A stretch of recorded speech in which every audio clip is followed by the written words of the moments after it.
નમસ્કાર દર્શક મિત્રો, DD10 ન્યૂઝમાં આપનું હાર્દિક સ્વાગત છે. હું છું શીતલ પટેલ અને હવે જોઈએ આજના મુખ્ય સમાચાર. અરવલ્લી જિલ્લામાં મેઘરાજાની ધમાકેદાર એન્ટ્રી, ખેડૂતોમાં ખુશીની લહેર.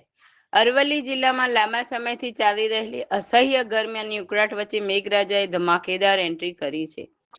યાત્રાધામ શામળાજી, ભિલોડા, માલપુર, મેઘરજ, મોડાસા, ધનસુરા, બાયડ સહિત જિલ્લાઓમાં અનેક વિસ્તારોમાં ગાજવીજ અને ભારે પવન સાથે ધોધમાર વરસાદ વરસ્યો હતો. ભિલોડા, ગોલવાણી, ટાકાટુકા સહિત ગ્રામ્ય વિસ્તારોમાં મુશળધાર વરસાદને કારણે વાતાવરણમાં ઠંડક પ્રસરી ગઈ હતી. વરસાદ દરમિયાન વીજળીના કડાકા ભડાકા સાથે અનેક ગામોમાં વીજ પુરવઠો પણ ખોરવાયો હતો. જો કે લાંબા સમયથી ગરમીની ત્રસ્ત લોકોને વરસાદની મોટી રાહત મળી છે.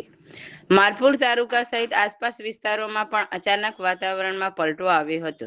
રાત્રિના સમયે ભારે પવન સાથે વરસાદ શરૂ થતા ચોમાસાની ઋતુનો અહેસાસ થયો હતો. ધનસુરા તાલુકામાં 1.5 ઇંચ વરસાદ થયો હતો.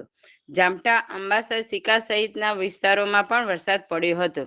ખેતીલાયક વરસાદ વરસતા ખેડૂતોને આનંદની લાગણી જોવા મળી હતી. ધરતીપુત્રોએ કુદરતનો આભાર વ્યક્ત કરી ખેતીના ઓજારોને કંકુ તિલક કરીને વાવણીની તૈયારીઓ શરૂ કરી હતી. બીજી તરફ મોડાસાના તાલુકાના છાત્રેશ્વરી ગામમાં દુઃખદ ઘટના પણ બની હતી. ભારે ગાજવીજ દરમિયાન પશુપાલક શૈલેષભાઈ ગલજીભાઈની ભેંસ પણ અચાનક વીજળી પડતા તેનું મોત નીપજ્યું હતું. આ ઘટનાને કારણે પશુપાલકને આર્થિક નુકસાન સહન કરવાનો વારો આવ્યો છે.